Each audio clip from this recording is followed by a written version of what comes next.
Where there is a will, there is a way. I have a story that really speaks to that. You know, when I first started making all of these YouTube videos, I decided that I was going to make my videos in both English and Spanish. So imagine that for me, it's always been a double the work. And it's been particularly rough because you see, Spanish is not my native language. I was born here in the United States.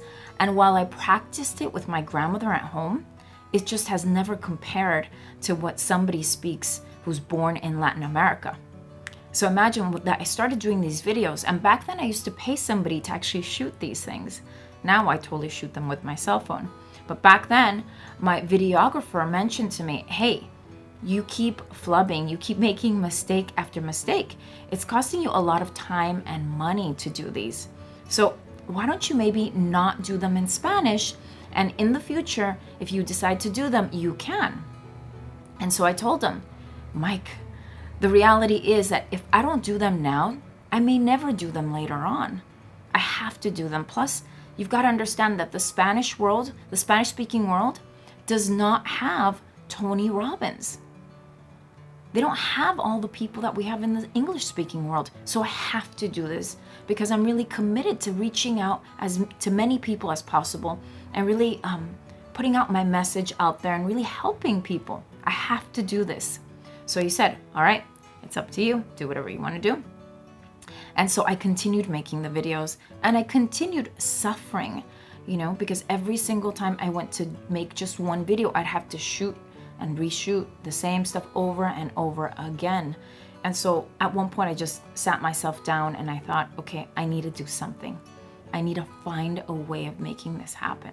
And so the light bulb went on in my head, and then I thought, a teleprompter. That's what I'm going to do. So I started writing the scripts in English as I always had, and I started sending them to my VA in England, who is of Spanish descent, and my cousins in Mexico and other people that work for me, and they started translating them. And I started putting them through the teleprompter, and lo and behold, there they were. And so where there is a will, there is a way. And so I found a way of making the videos. And interesting enough, by making these so often, my Spanish has actually improved. And now it's actually easier for me to ad lib. I still make mistakes.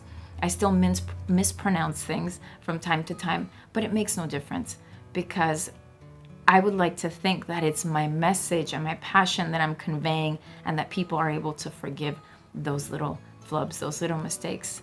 And so, my friend, I hope my little story inspires you to really work past whatever it is that you might be experiencing so that you can reach your goals. And by the way, what's wild is that my Spanish YouTube channel has 4 times the amount of followers. 4 times? No, 3 times. 3 times the amount of followers than my English one does. And so I am so happy that I stayed true to my vision and that I continue making my videos in both English and Spanish. All right, guys, I hope you're having a great day and I hope you've enjoyed this little story. If so, then give it a like and I look forward to chatting with you again soon.